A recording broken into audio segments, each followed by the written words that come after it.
2025 भर्तियों का वर्ष आज ही सुनिश्चित करें अपना सिलेक्शन और डाउनलोड करें तैयारी कर लो ऐप। नमस्कार, एजुकेशन नगरी में आपका स्वागत है और मैं हूं आपके साथ विनीत। एफएसओ भर्ती के अभ्यर्थी लगातार पिछले 3 साल से नियुक्ति का इंतजार कर रहे हैं। सारी प्रक्रिया पूरी हो चुकी है लेकिन नियुक्ति नहीं मिल रही है और इसकी सबसे बड़ी वजह है डेपुटेशन। और डेपुटेशन पर जो लोग लगे हुए हैं, जो अधिकारी कर्मचारी लगे हुए हैं, वो नहीं चाहते कि जो रेगुलर नियुक्ति है वो हो सके और रेगुलर कर्मचारी लग सके यहाँ पर और वो अच्छे से काम कर सके। दूसरे विभागों से डेपुटेशन पर इस विभाग में लगे हुए कर्मचारी ये नहीं चाहते कि इनको नौकरी मिले, इनका रोजगार हो सके, क्योंकि इसमें जो पद हैं वो मलाईदार पद हैं। इसकी वजह से वो टिके हुए हैं। मूल पद कहीं और है लेकिन नौकरी यहाँ पर कर रहे हैं, उसके बावजूद वो यहाँ से नहीं जाना चाहते। तो सबसे पहले समझेंगे कि आखिर किस वजह से, किस आधार पर कोर्ट में स्टे मिला हुआ। तो सबसे पहले तो मुझे ये समझाइए कि किस आधार पर कोर्ट ने जो स्टे लगाया है, तो क्या उन्होंने तर्क दिया किस आधार पर ये स्टे लगा हुआ?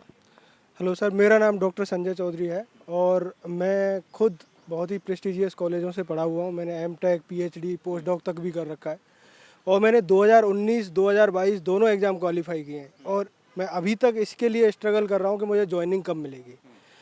अब यहाँ आपके रही बात आपके क्वेश्चन की, तो मैं आपको बता दूँ, इन्होंने क्वेश्चन में कोर्ट में आर्ग्यूमेंट दिया है कि इन जो सेलेक्टेड कैंडिडेट है इनके पास फसाई की ट्रेनिंग नहीं है, जबकि फसाई का ये क्लियरिफिकेशन है कि ट्रेनिंग तब प्रोवाइड की जाती है जब एक बार इनका सिलेक्शन हो जाता है। वो अपॉइंटमेंट से पहले दी जाती है, ना कि सिलेक्शन से पहले।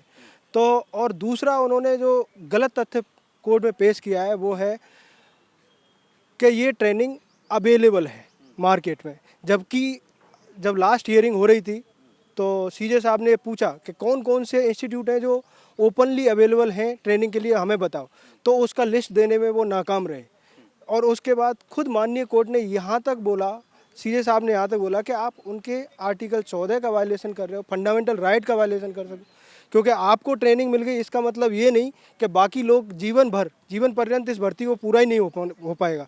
तो इसलिए खुद कोर्ट ये चीज़ का संज्ञान ले रही है कि भाई इनको ट्रेनिंग प्रोवाइड कराई जाए, क्योंकि इनका सिलेक्शन हुआ है नियमित भर्ती के थ्रू, ऐसे ही नहीं मतलब। और ज़्यादातर कैंडिडेट जो हैं मास्टर डिग्री कंप्लीटेड है और ये जो डेपुटेशन पर लगे हुए हैं ये सारे के सारे 4th क्लास या लैब टेक्नीशियन, जीएनएम इस तरह की पोस्टों से आए जो इस भर्ती के लिए योग्य कतई नहीं है। फिर भी उन्होंने बैकडोर एंट्री के थ्रू इस मलाईदार पोस्ट को हासिल करने के लिए दूसरे डिपार्टमेंटों में अपने मूल पद को छोड़कर यहाँ डेपुटेशन पर लगे हुए हैं, क्योंकि यहाँ सिर्फ उन्हें करप्शन दिखता है। करप्शन के अलावा वो कार्रवाई करते हैं लेकिन नाम मात्र की कार्रवाई होती है। उस कार्रवाई का अंतिम नतीजा ये होता है कि आम जनता को उससे कोई खास राहत नहीं मिलती है। जो फूड सेफ्टी है वो वहीं की वहीं तहस नहस हुई पड़ी है राजस्थान की। आज देखते हैं खाने जाते हैं रेस्टोरेंट में, वहाँ पे तमाम तरह की समस्याएं देखने को मिलती हैं। कई दिन पुराना खाना जो फ्रिज में स्टोर पड़ा है उसको बस फ्राई करके दे देते हैं, फिर लोगों की, यहाँ के राजस्थान के निवासियों की तबीयत खराब होती है। तो कार्रवाई कहाँ करते हैं? जब तक रेगुलर भर्ती नहीं होगी तब तक यही प्रॉब्लम राजस्थान में एग्जिस्ट करती रहेगी। और सरकार से हम यही गुजारिश करेंगे कि जितने भी सेलेक्टेड कैंडिडेट हैं, चाहे वो 2019 हो चाहे वो 2022 हो, उन्हें जल्दी से जल्दी इनको नियुक्ति दें और यहाँ की फूड सिक्योरिटी को इंश्योर करें। इसमें कितने लोग डेपुटेशन पर लगे हुए और अभ्यर्थी जो हैं जो इंतजार कर रहे हैं वेटिंग में, वो कितने हैं? यहाँ 98 कैंडिडेट अभी डेपुटेशन पर हैं, जिनमें से हो सकता है 1-2 बीच कूच में इन पर कार्रवाई की गई होगी, लेकिन अभी फ़िलहाल 98 पोस्ट पर डेपुटेशन है। और हमारे जो सेलेक्टेड कैंडिडेट हैं 2019 में 98 कैंडिडेट का था, जिसका 300 का अभी आरपीएससी में इंटरव्यू चल रहा है और 2022 की भर्ती जो है उसमें फाइनली सेलेक्टेड हो चुके हैं, 2 बार डीवी हो चुका है, ऐसे कैंडिडेट हैं 200। तो कुल मिला के 2 से 98 कैंडिडेट जो रेगुलर भर्ती के थ्रू सेलेक्ट हुए हैं उनका अभी अपॉइंटमेंट नहीं मिला है बिकॉज ऑफ दिस ट्रेनिंग। और ट्रेनिंग के लिए डिपार्टमेंट को जब तक जोर नहीं लगाएगा, डिपार्टमेंट प्रभावी पैरवी नहीं करवा पाएगा, तब तक ये भर्ती कंप्लीट होना असंभव लग रहा है। और इसके लिए हम इतने मानसिक रूप से प्रताड़ित हो चुके हैं, लोग जयपुर का चक्कर काट रहे हैं, कोई जोधपुर के बॉर्डर से आ रहा है, कोई गंगानगर से आ रहा है और कोई तो अदर स्टेट से भी आ रहा है। तो ये हालत है, बच्चे, फैमिली सारे परेशान हैं। महिला अभ्यर्थी भी हमारे साथ मौजूद है, उनसे भी बात करेंगे। मैं आपसे जानना चाहूँगा कि आखिर जो 98 जो डेपुटेशन पर लगे हुए हैं, आखिर ऐसी क्या वजह है कि वो इस पद को नहीं छोड़ना चाहते? किस में भ्रष्टाचार ज़्यादा हैं? बार-बार बता रहे हैं कि मलाईदार पोस्ट है, तो किस वजह से आखिर वो डटे रहना चाहते हैं? क्योंकि उनके पास मूल पद है। सर वो तो सबको पता है कि जैसे किसी भी एक दुकान पे गए ये लोग तो वहाँ से कुछ इन्होंने छापा मारा, वहाँ से इन्होंने सैंपल कलेक्ट किया, तो सैंपल कलेक्ट करने के बदले वो इनको कुछ ना कुछ देंगे बचने के लिए। तो सब जानते हैं कि सैंपल तो कलेक्ट करते हैं, कार्रवाई भी करते लेकिन उसके बाद में कार्रवाई होती नहीं है उस सैंपल पे, कि सैंपल ना तो उसकी आगे प्रोसेस होती है, ना कोर्ट में कोई केस जाता है, वो वहीं ले दे के सेटल हो जाता है मामला। तो यही है कि इसीलिए मलाईदार पोस्ट है कि उनसे पैसे लेते हैं और फिर उनके पास पैसे आते हैं और उस मामले को वहाँ रफा दफा कर देते हैं लोग। बिल्कुल, तो इसमें पूरा भ्रष्टाचार को जो जाल फैला हुआ है, उसकी वजह से ये पूरा मामला अटका हुआ है। तो अब क्या जो विभाग है, उससे आपको क्या रिस्पॉन्स मिल रहा है, क्या जवाब मिल रहा है? विभाग आखिर किस तरीके से जो कार्रवाई है वो कर रहा है? और सरकार से आप अब क्या मांग कर रहे हैं? 2 चीज़ें बताइए। सर देखिए, डेपुटेशन वालों ने टोटल 11-12 याचिकाएं कोर्ट में लगाई थी। कोर्ट में भी स्टे ऐसे ही नहीं आया है, कोर्ट से स्टे आया ही इसी वजह से क्योंकि विभाग की तरफ से वहाँ कोई वकील नहीं था, कोई विभाग ने अपनी तरफ से कोई पैरवी नहीं थी। जबकि ऐसा नहीं है कि ये सब अचानक हुआ था। जब याचिकाएं लगी है, हम विभाग में, हम सचिवालय में हर जगह जा करके बोल करके आए हैं कि आपके कर्मचारी हमारी भर्ती पे केस लगा रहे हैं, आपके कर्मचारी हमारी भर्ती पे केस लगा रहे हैं। हमने बहुत बार चेतावनी दी थी, विभाग ने हमारी बात को बिल्कुल, विभाग का रवैया उदासीन था, विभाग ने बिल्कुल भी इसको सीरियस नहीं लिया। कोर्ट में इनके वकील मौजूद नहीं थे, उसके बाद में स्टे आ गया। 1.5 साल हो गया स्टे आए हुए भी, हमें केवल आश्वासन मिलता है कि हम कर रहे हैं, हम कर रहे हैं, हम कर रहे हैं, लेकिन वो आश्वासन ज़मीनी स्तर पे उतर नहीं रहा है। क्योंकि 2019 की भर्ती पे स्टे आया था सर, 6 साल बाद वो स्टे पहली सुनवाई में वेकेट हो गया। तो क्या आप बताइए, क्या वही स्टे वेकेट 6 सालों में नहीं हो सकता था? हमने जब चिल्लाना स्टार्ट किया है तो जाकर के विभाग की तरफ से वकील साहब कोर्ट में उपस्थित हुए हैं और 6 साल बाद स्टे बने रहने के बाद में पहली सुनवाई में उन्होंने स्टे वेकेट करवाया। तो वही स्टे वेकेट 6 सालों में भी हो सकता था। ये सपोर्ट है अब विभाग का। यही हम 1.5 साल से विभाग को बोल रहे हैं कि आप प्रभावी पैरवी करवाइए, आप हमारे मामले का निस्तारण करिए।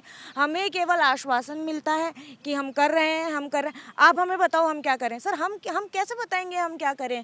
उल्टा हमारे ऊपर डाल दी जाती है, तुम्हारी लड़ाई है, तुम्हारी लड़ाई लड़ो। सर हम आरपीएससी में जो परीक्षा दे कर के आए हैं ना, उसके बाद सरकार ने हमारी अग्नि परीक्षा ली है। हमारे लिए किताबों से लड़ाई करना इतना मुश्किल नहीं था जितना हमारे लिए डेप्यूटेशन से और इस सिस्टम से लड़ाई करना मुश्किल हो गया है।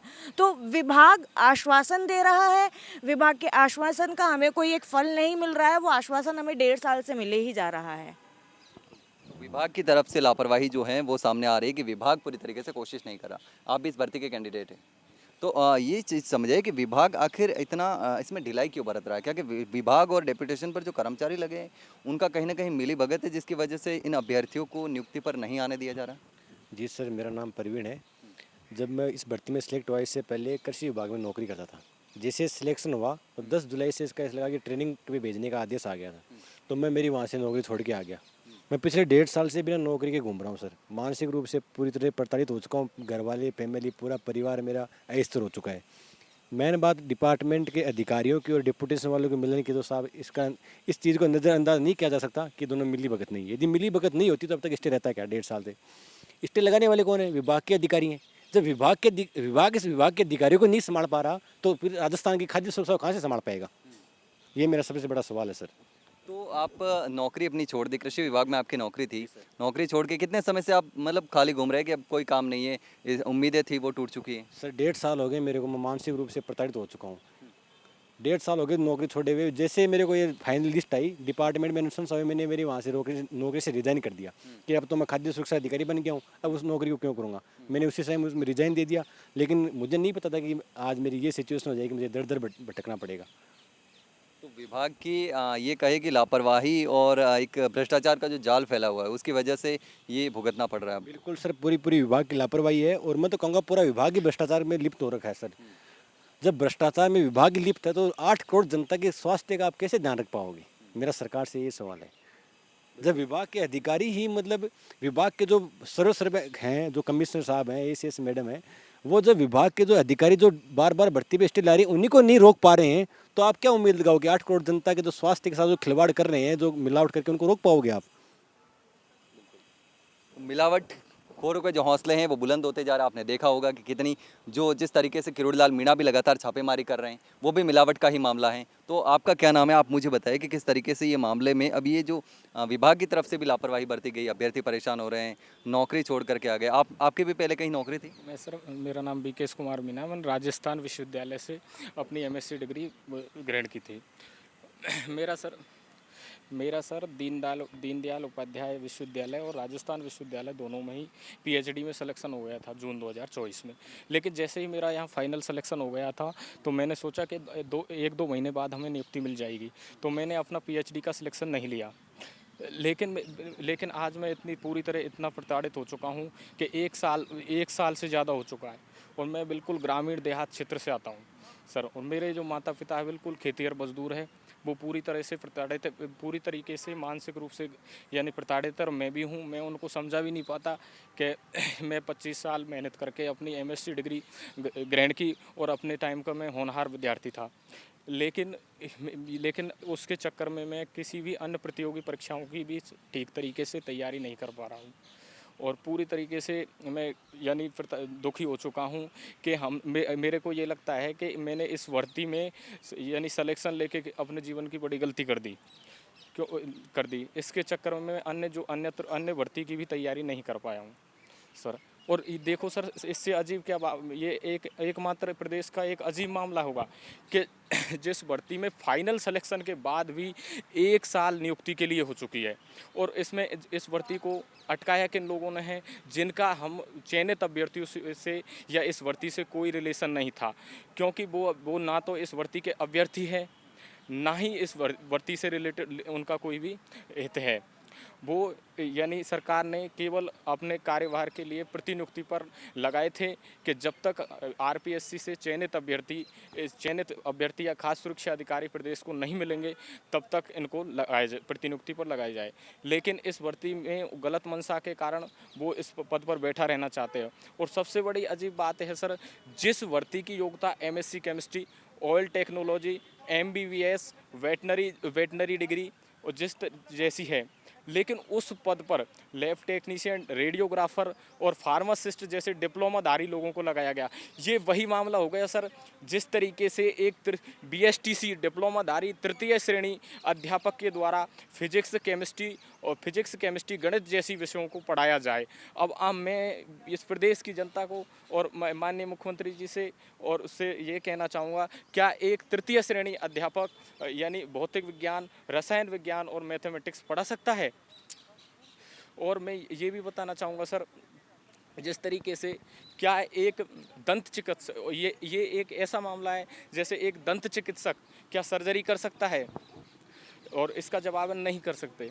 अब हमें देखने को मिल रहा है प्रदेश में सर, जो हमारे कृषि मंत्री जी है वो जो हमारे खाद बीज फर्टिलाइजर्स में जो मिलावट है उसके बारे में लगातार छापेमारी कर रहे हैं। लेकिन सर, जो खाद्य पदार्थों में जो मिलावट है हमारे प्रदेश की 8 करोड़ जनता को पूरी तरीके से खोखला कर रही है। लेकिन ऐसी कौन सी शक्ति है जो उन प्रतिनियुक्ति पर लगे हुए अयोग्य एफएसओ को हमारे राजस्थान को झेलने के लिए मजबूर है? और राजस्थान पूरा प्रदेश आज नियमित एफएसओ के लिए आज़ादी के बाद से इंतज़ार में है। लेकिन क्या राजस्थान को नियमित एफएसओ मिल पाएंगे? मैं माननीय मुख्यमंत्री से यही गुहार लगाऊंगा कि हमारी जल्द से जल्द नियुक्ति हो और राजस्थान प्रदेश के साथ और हमारे साथ न्याय करे। तो आप ये युवाओं का जो दर्द है वो सुन सकते हैं कि किस तरीके से लगातार ये अभ्यर्थी परेशान हो रहे हैं। पिछले 3 साल से इंतज़ार कर रहे हैं, लेकिन अभी तक नियुक्ति नहीं मिल पा रही है। सिर्फ और सिर्फ डेपुटेशन की वजह से ये भर्ती पूरी अटका रखी है कोर्ट में। लेकिन अब देखना होगा कि आखिर इनका दर्द कब सरकार सुनती है, कब विभाग सुनता है। विभाग कर भी मिली भगत के आरोप लगा रहे हैं अभ्यर्थी की, जिस तरीके से लगातार जो डेपुटेशन पर एफएसओ लगे हुए हैं उन पर कार्रवाई नहीं की, उनका सपोर्ट किया विभाग ने। हालांकि जब अभ्यर्थियों ने आवाज़ उठाई तब जाकर के जवाब भी पेश किया है विभाग ने। लेकिन अब देखना होगा कि आखिर इनका जो इंतज़ार है वो कब पूरा होता है। फिलहाल के लिए इतना ही, जल्द मिलते हैं एक नई जानकारी के साथ। तब तक के लिए नमस्कार।